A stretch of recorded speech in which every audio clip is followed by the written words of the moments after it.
Hey guys, I promised I'd be back on the Z heads.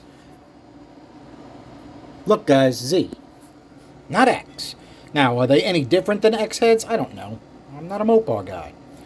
So I did give it a quick valve job. The guides really aren't bad. They're that wound copper that's drilled in. So last time I dealt with them, I broke a couple. So I wasn't about to do that on these. But to get right into it, we definitely have better liquid flow than what we started with. That's definitely wider. Okay, we got some nasties by the plug, and we got a nice splatter across the chamber. Let's take a look at the bore. Okay, that is by far better than it was stock. Okay, we've got a nice angle on that, and that was taken at 600 lift. The valve looks pretty good. The valve still doesn't have a back cut because it doesn't make any sense to compare two different cuts to changing the valve at the same time. You got to do it in steps, right? Try to make one change at a time. It's not always easy to do though. You can see I did some work in the chambers, but the chambers were already at the maximum for the head gasket, so I didn't change any of that. All I did is I took a lot of the ridges out of the existing valve job. They actually cleaned up quite well. Okay, sorry, I got a different light source, so it's all blue, but hopefully you can see the dark blue on the chamber, and even got some on that ramp for the short side. Overall, it looks pretty good. You can see the guide boss got a lot of work. The pinch got a little bit taken out and straightened up a little bit. Is it perfect in every way, like my wife? No. I didn't go insane taking out material by the divider bolt. There's still plenty of metal there. Remember, when I was doing these, I'm doing them so if somebody wants to come in and replicate it, it shouldn't be too hard to do. Yeah, it's going to take some time. I don't want to tell you how many hours I have just into this second cut. And to be honest, I think I'm done with these. Unless the person that wants these wants something special, I think I'm done with these. All right, same view but without the blue paper towel. I had to move the light source off to the side a little bit so it wasn't so bright. You can see a lot of the port didn't really even get touched. I mean, you can still see the paste ooze lines on quite a few spots because it didn't need the area taken out in those, in that spot. Okay, sorry about the lighting. Doing the best I can with what I got. Now the short side radius just got a little bit wider, a tiny bit of a layback, and finished with a burr. I didn't do my usual polish and so forth, which would definitely add some CFM when we get to the flow numbers. Okay.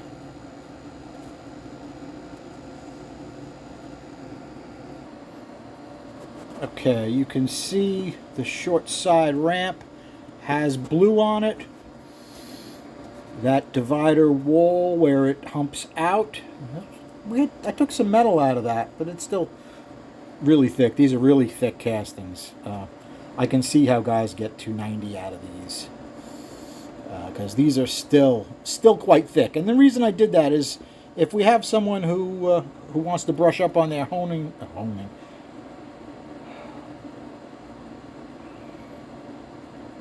complete brain death. Sorry, guys. Somebody wants to do better with their porting skills. Holy good God. Toast.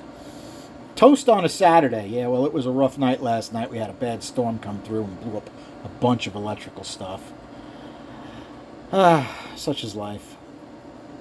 But you can see we still have some casting marks in the floor. Did not take much metal out of that. Made it a touch wider. Laid it back a little bit. And according to our airspeeds, that short side would probably like some more work, which would bring us up a little more. Actually, for a valve that doesn't have a back cut, the mid-range flows are pretty decent. Okay, the exhaust. If you can see, most of the outside edge has not been touched by me because it's already too big. Okay? And it is a little bit wobbly. I'm going to leave that up to the guy that actually wants these to straighten them out. These are going to require a good sized header. We got some decent flows out of this for what it is. You got to remember that floor, there's not much you can do with it. Plenty of metal on the roof. This roof is still nice and thick. It could be gone through a lot more, but I don't think we should do that for someone that doesn't have a Sonic.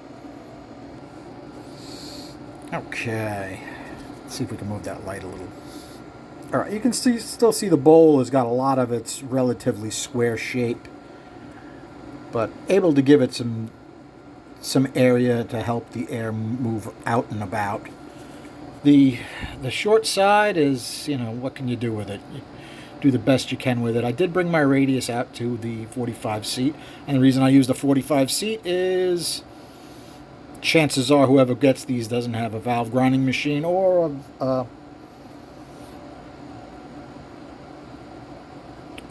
set to do the change the valve angles. Sorry, guys. Okay, you can see the floor. Basically, it's still got a little bit of rust or orange paint on it because all they did is take a few little lumps and bumps off of it. It's way too deep to actually do anything constructive with it. You know my opinion on that. I don't like the design of this exhaust port at all. Okay, these bowls are nice and thick. There's plenty of metal on these heads. I really kind of like that. And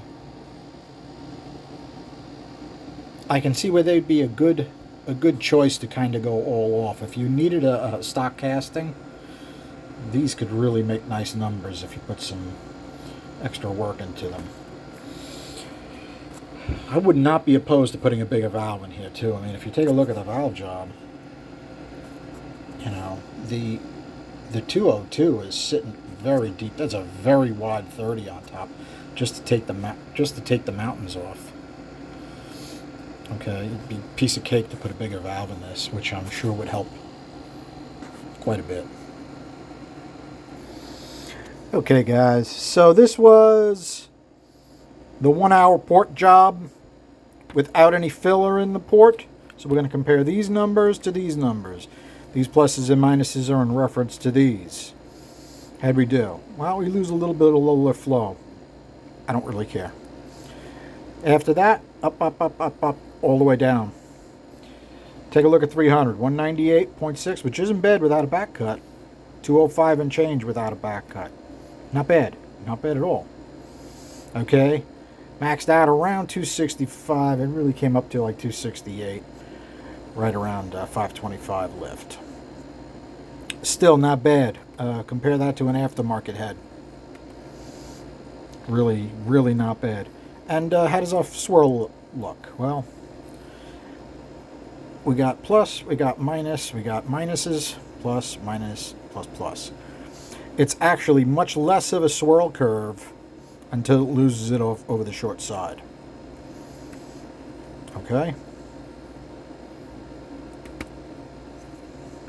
All right, let's take a look at our air speeds. Now, this is these air speeds on the pinch to these air speeds. They all went down, but because the pinch is a little bit bigger now, which makes sense, even though it's moving more air.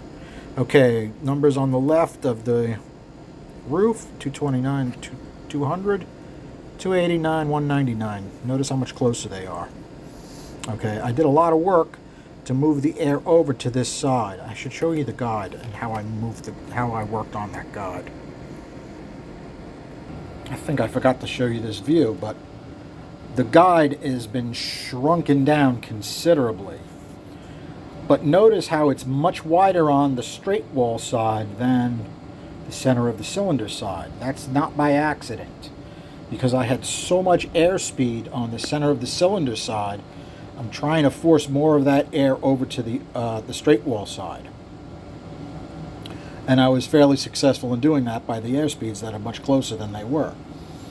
Now that also changed how my swirl happened.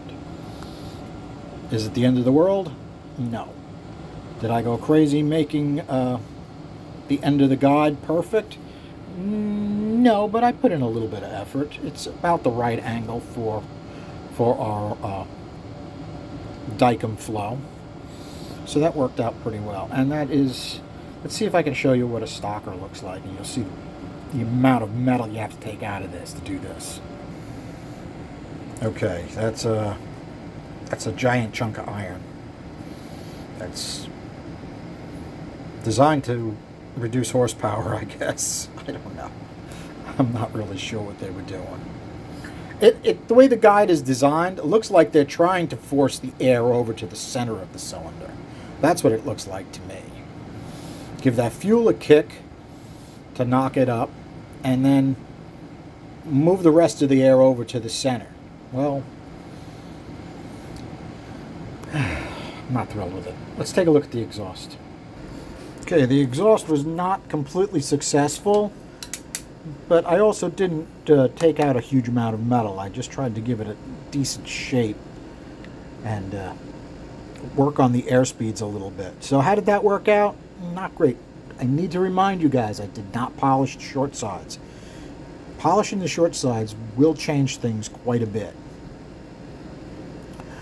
Okay, let's go over these. We got a minus, minus, minus. We're minus, the first four are minuses, which is up to 200 lift.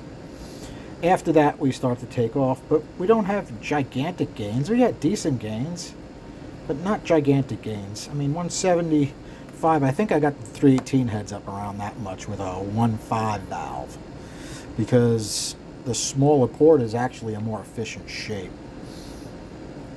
You guys can put your input on that.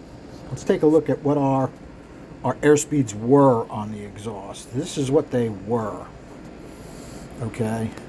We had 3 pretty much dead spots. Let's see if we did any better.